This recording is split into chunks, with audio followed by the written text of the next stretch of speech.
Hello and welcome to the board. This is our 30th episode and I'm looking forward to today's discussion. We've got a number of topics. My name's Paul Llewellyn. I'm an Agile coach here at Boost and I'm joined by my colleagues. Yeah, I'm Gavin Coughlin, Agile coach here at Boost also. And I'm Kirsten Donaldson.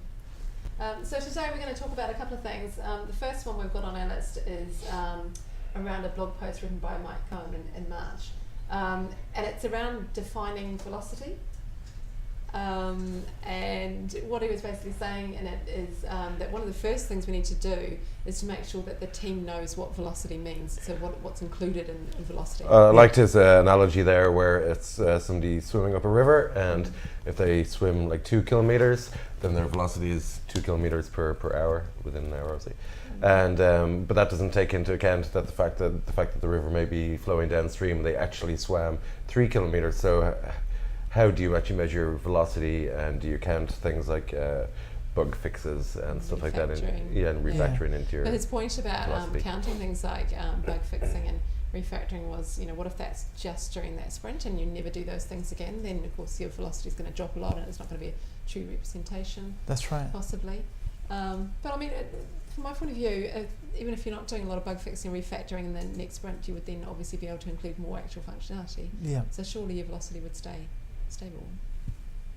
Well, yeah, I think what they're saying though is that the how much technical debt do you have is part of the thing I think he's saying. So technical debt is akin to swimming upstream with the river flowing quite, and the more technical debt you have, the faster the river's flowing against you, essentially, because you have to move.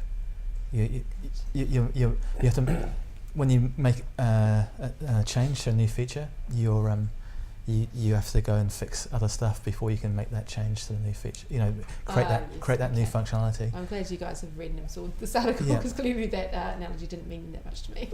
So, I mean, I think because velocity, we talk about velocity meaning size or complexity of something, and nothing to do with duration. So nothing to do with we don't associate hours or ideal days or anything like that with velocity. That's right.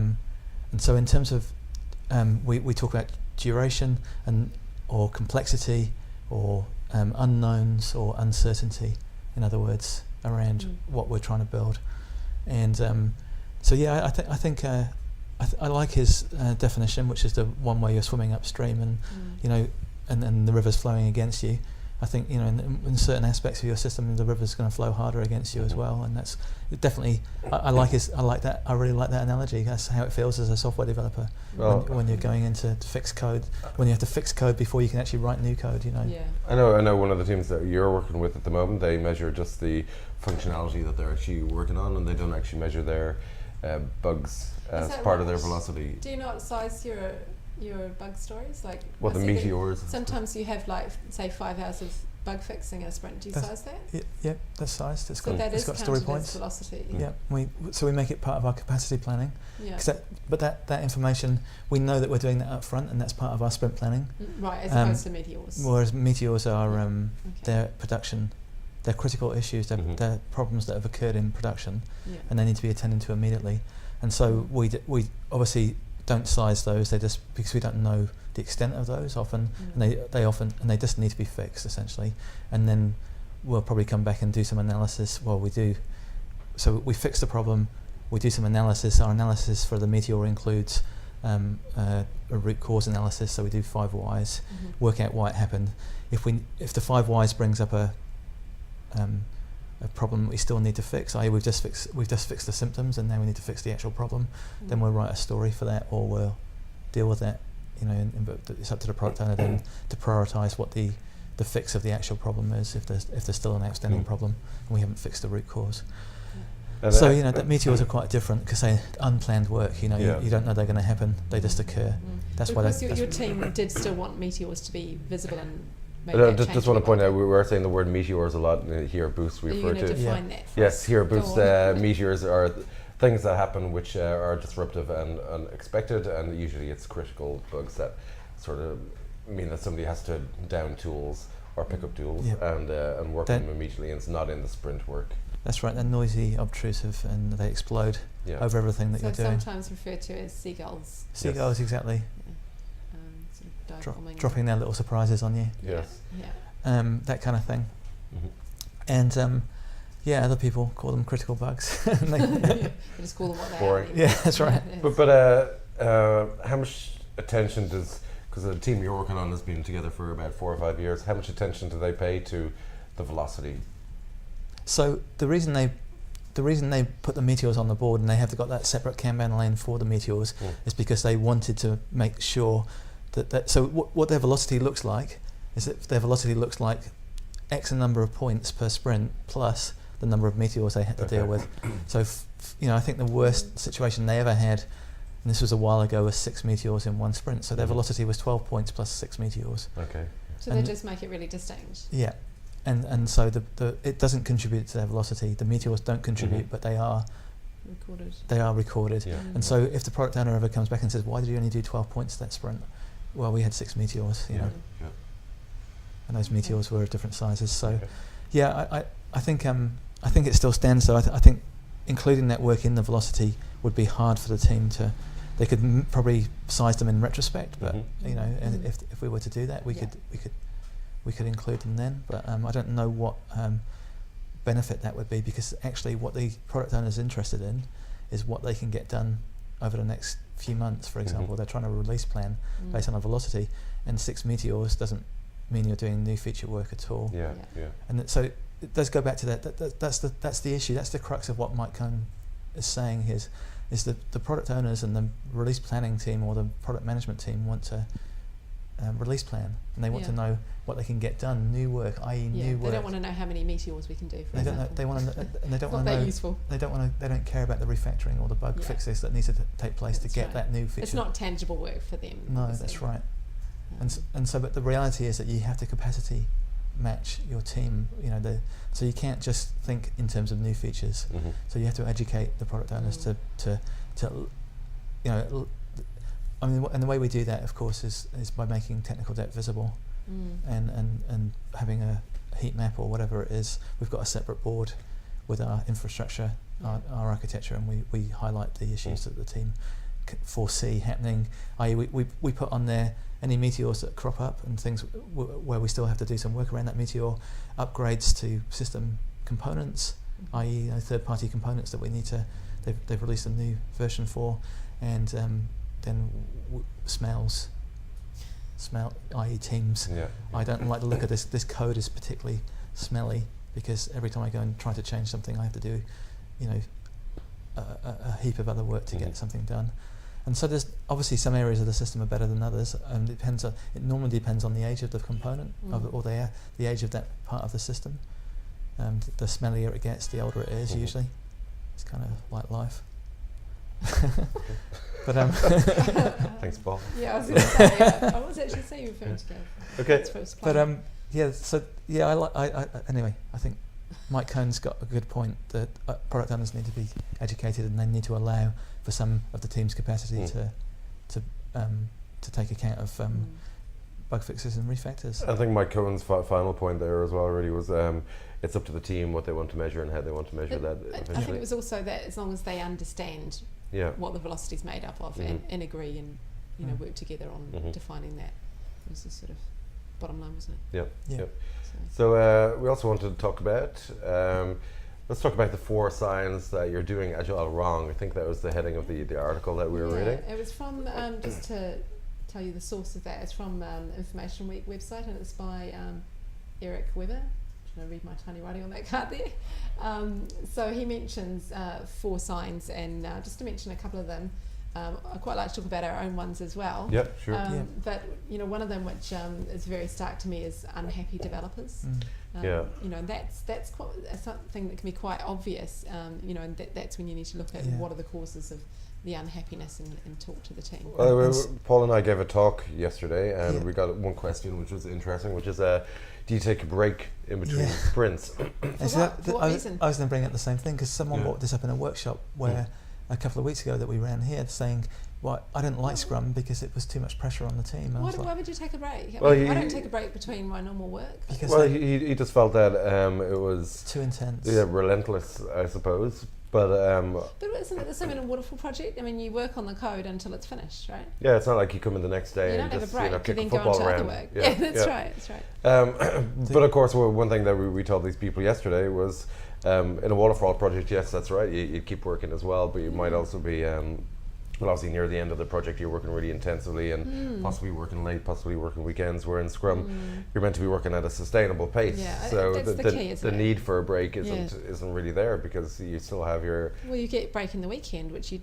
quite often don't get on a waterfall Yes. project, particularly in the later stages. You don't get actual breaks. Yeah, exactly. So the necessity really shouldn't be there for a break, and it shouldn't if it's. Like you say, 4 signs you're doing Agile wrong. If it is relentless and if people are getting burned out, something's wrong. So you have to have a look at something and then basically fix it as soon as possible. I mean, as soon as essentially what happens as soon as the team starts feeling pressure to complete work, their quality will suffer, and that's the worst thing that can happen on an Agile project. So actually, that's one of the signs as well as quality dipping. That's right. Yeah. And so exactly. If that pressure's on, if the team's quality will suffer. And and there's sort of cutting corners. Yeah. Yeah. Well, and that guy's in that article. That first point they said the first thing sign that you're doing Agile wrong is not getting stuff done. Basically. Yeah. So not having completed software or working product Within after a each sprint. Yeah, within a sprint. That's right. And the thing he mentions particularly is leaving testing as a distinct last task. Which is really reverting to a waterfall that's right. stage approach. That's what we call Agile, which is Agile. where What does that mean? we do waterfall. You do a gated approach inside a sprint. So you do design, and then you do the build, and then you do the test. Yeah. And obviously you're doing there's several ways of seeing that, but basically there's the intra-sprint kind of waterfall, and then there's the inter-sprint waterfall. So the inter-sprint waterfall is where you do some design in sprint 1, you do some building in sprint 2, and then you do some testing in sprint 3, and then the intra-sprint waterfall is where you do all the design for all the stories, and you do all the building for all the stories, and then you do all the testing for all the stories. Yeah. And of course the danger of that is that you're not going to get anything finished. Yeah. Because you're going to get to that testing period and find nothing works. So you need to keep. So you need to design, build, and test a story, and then design, build, and test another story. Yeah. And and that's I'm working with a team at the moment on how they manage that, because they've got a separate test team. And it's quite a big leap for people when they're starting out. Having always done it that way, isn't it? That's right. It seems logical because they've always done it that way. And so where you find the biggest amount of resistance as well. People just don't want to change that because they're so used to it and they don't understand the importance of being a little bit cross-functional, as cross-functional as possible at least. So what we talk about is we talk about this done work, the done work being the stuff you can do inside a sprint, and then you've got this pile of undone work that you can't do, and that might be specialised testing, performance testing, security audits, accessibility stuff.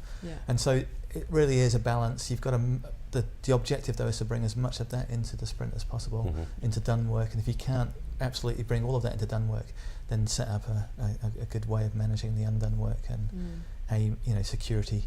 For example, the way one of the teams I work with manage it is they have a security audit every couple of months, and then that work gets fed back into the sprint as stories for the team to work on.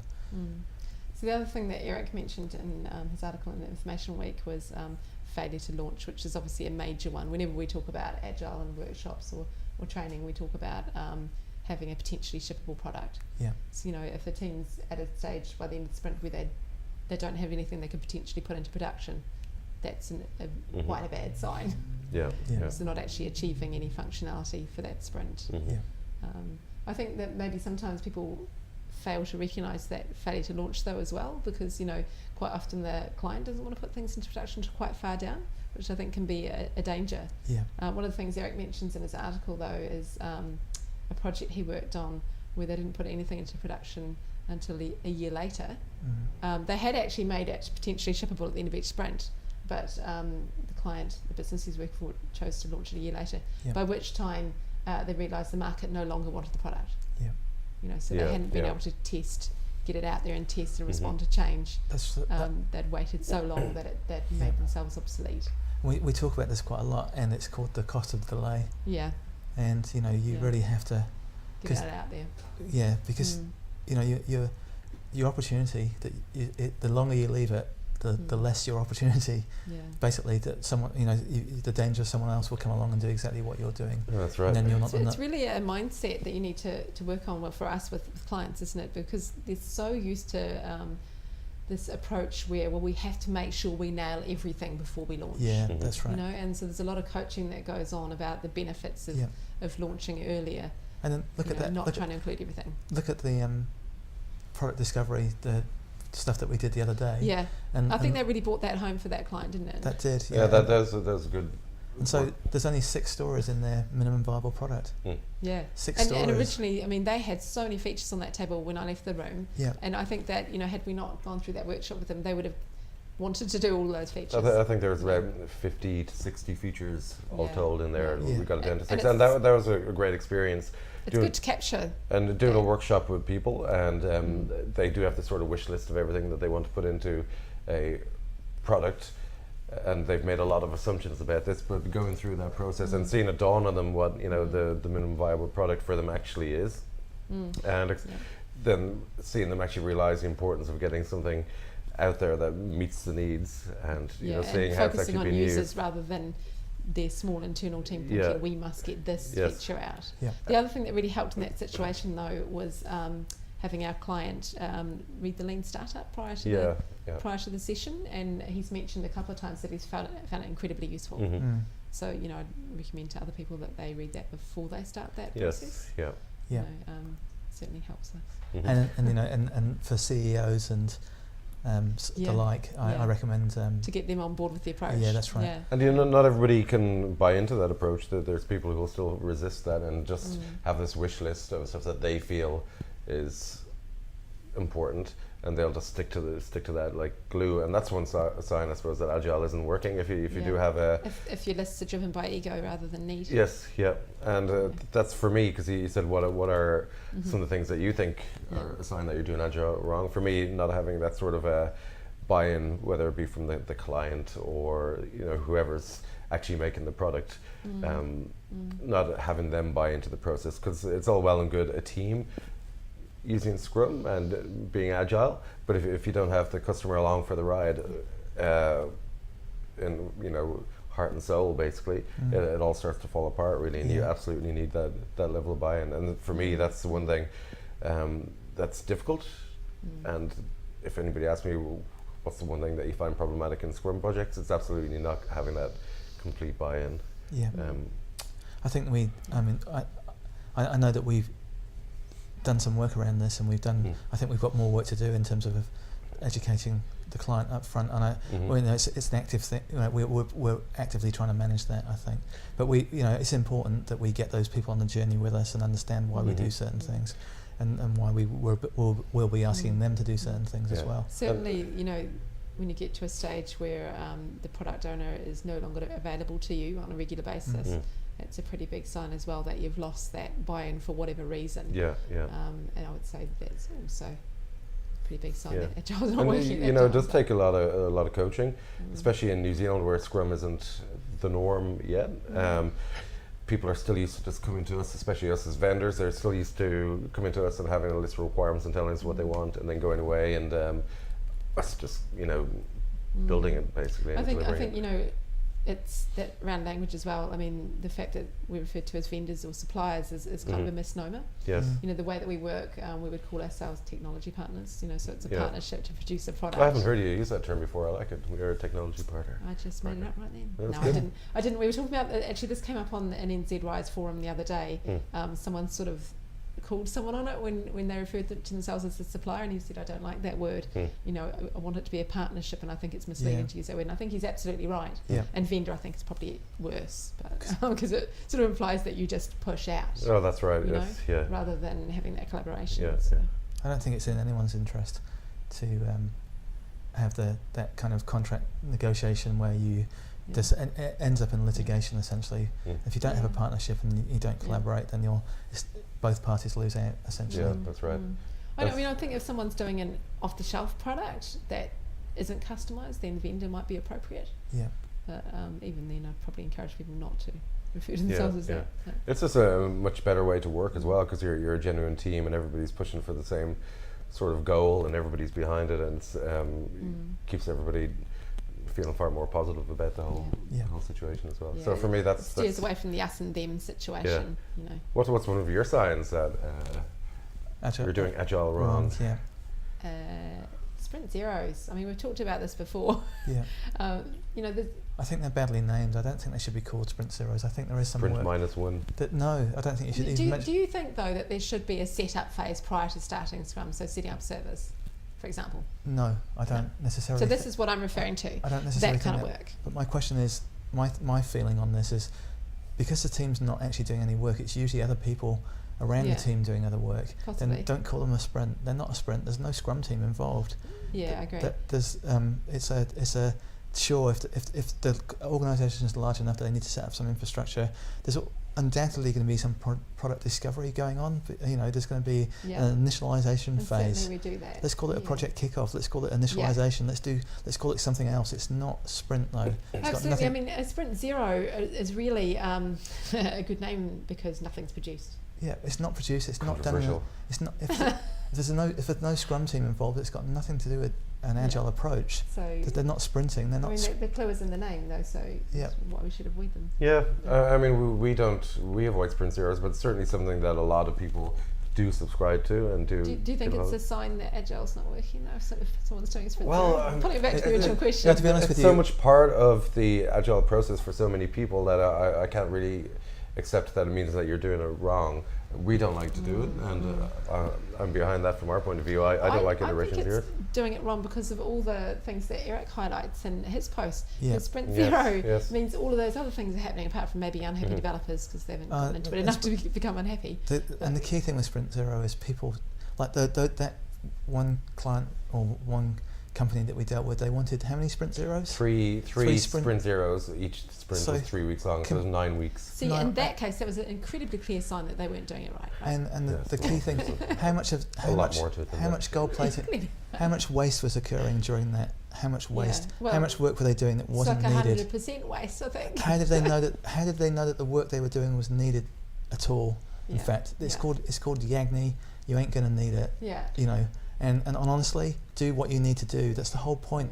Spending 9 weeks setting up a project, it just seems like that project was doomed to failure. Well, it absolutely was. I mean, that wasn't the only problem, right? It was just a part of it. And I suppose that's another sign that you're doing agile wrong, because that particular situation was a waterfall situation with agile sort of forced kind of on top. It's like mashed potato crushed down onto a pile of peas. That's doing it wrong, isn't it? The piece is supposed to and it just didn't make any sense.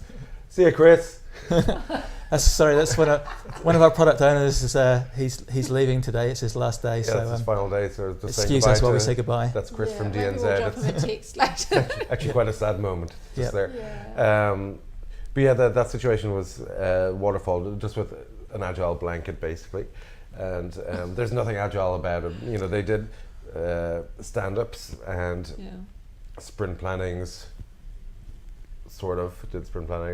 and had. But how many requirements did they have, and how did they prioritise them? It was 400 requirements, and we weren't allowed to use the term prioritising because they're all equally as important. We were allowed to order them, but we weren't allowed to prioritise them. There's another clear sign, isn't it? Lack of prioritisation. Totally, because they had no understanding of the business value that was involved in. Well, that's right, and I suppose prioritising for me is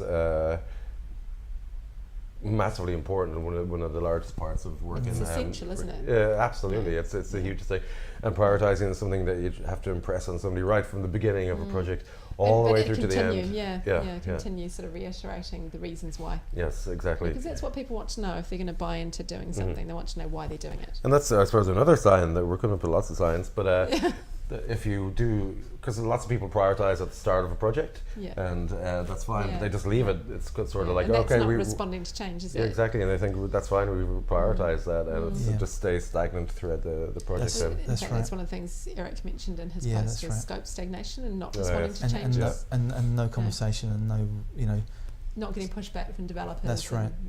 And I think that's the thing that worries me the most about some agile projects I've seen is like we said, we mentioned this word today already, Agile. They're doing waterfall agile. You've mentioned it a number of Yeah, times. I'm gonna keep saying it's my word of the day. Agile. I'm going to pronounce it differently. Wagile. We also have we also say, I've heard fragile and bagile as well. I've heard fragile, yeah. And I like fragile, because fragile tends to mean that you're doing scrum but. Yeah. You're doing. Scrum But's fun as You well. don't understand fully why certain things are included in the Scrum framework. You don't understand the underlying Agile principles. You're doing Agile, you're not being Agile, and you stop doing certain aspects because it's wasteful. You feel like spending 2 hours in a retrospective doesn't actually gain the team anything. Of course, it gains massive. Well, that's right. Amounts of increase in productivity if the team are actively managing their process. That's the one thing I used to hear a lot when we started using Scrum, was people saying the difference between doing Agile and being Agile, and I used to roll my eyes a lot when I heard that, and now I completely understand what they were talking about. So you've evolved, that's Yeah. nice. Well, yes. It goes Like back to a things conversation we had a couple of. I think we had a couple of episodes ago about Scrum being a set of training wheels, and if you want to take those training wheels off, you really have to understand what you're doing. You have to be Agile. You can't do Agile. And start taking the training wheels off. You have to be Agile. And that also brings up an interesting point though about sometimes you hear people say, yeah, I know all about Agile, and they're kind of like, I know all there is to know, whereas around here we're more like, there's always more to learn. Yeah, there's always more to learn. We're always evolving all the time. Yeah. So for me, it's a little bit of a sign as well when someone's like, no, I've got it now. It was like, I remember I was at Agile 2013, and they asked everybody in the room to stand up, and everybody who knew everything there was to know about Agile to line up against one wall, and everybody who didn't know anything about Agile to be against the far wall. No, and everybody who's in between to stand in the room according on that scale, basically. Right. And I was amazed by the amount of people who stood firmly against one wall. And in fairness, it was, I won't name any names, but it was all luminaries of the Agile world, so I suppose they wanted to be seen to be against the wall. But everybody, it doesn't matter, because you're working with teams in real world situations and people where things are always changing, so you can never absolutely be comfortable that you know everything there is. But you should always have that room to learn. And in that situation, was the colleague that you went with, where did he stand? He wasn't in that particular. In the I'm particular sure that talk. he wouldn't have stood against that far wall. I don't know. Would have liked to have seen where Nathan stood, if that's who you're referring to. It was.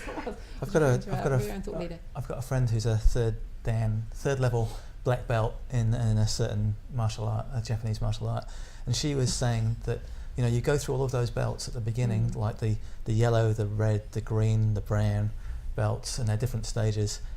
You're just doing that martial art. It's not until you become a black belt that you fully understand.